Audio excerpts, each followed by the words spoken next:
ចម្រៀងសរសេរតាំងតែសរសៀងរាយរាប់ច្រៀងពីរឿងគ្រួសារជាប្តីប្រពន្ធចាប់ដៃស៊ូក៏សាងវាសនាខាងមុខឧបសគ្គប៉ុណ្ណារៀមសន្យាមិនលែងដៃ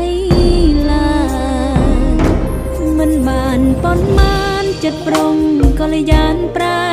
ព្រួលតាមថ្ងៃទងវើល្អលែងមានន័យក្នុងភ្នែកប្តីឃើញតែកំហុសប្រច័នរករឿងបាក់ភ្នែកឡើងកំហកហៅឈ្មោះប្រពន្ធបានធ្វើអ្វីខុសបានជាស្អប់ខ្លាំងម្លេងប្តីអើ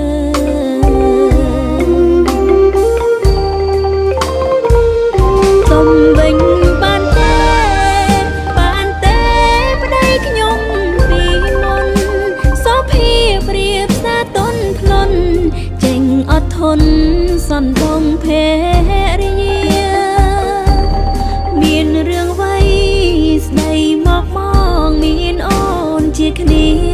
ចាំថាបងមិនមែនកំព្រាមានអូនជាចំណែកដែរថ្លៃ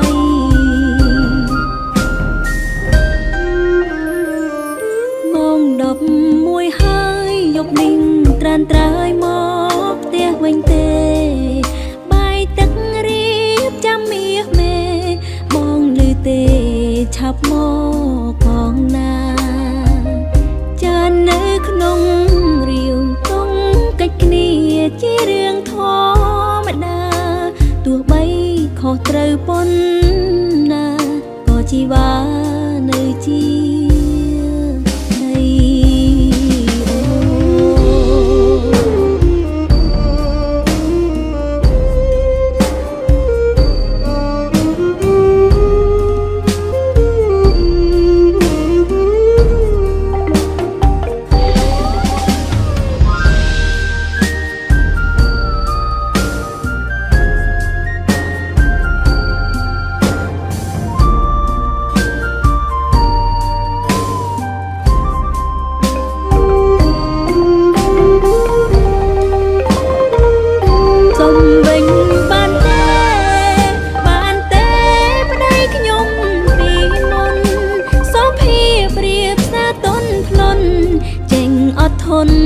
សន្ទងភ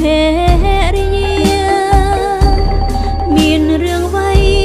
ស្ដីមកបងមានអូនជាគ្នាចាំថាបងមិនមែនកំព្រាមានអូនជាចំណែកដែរថ្លៃ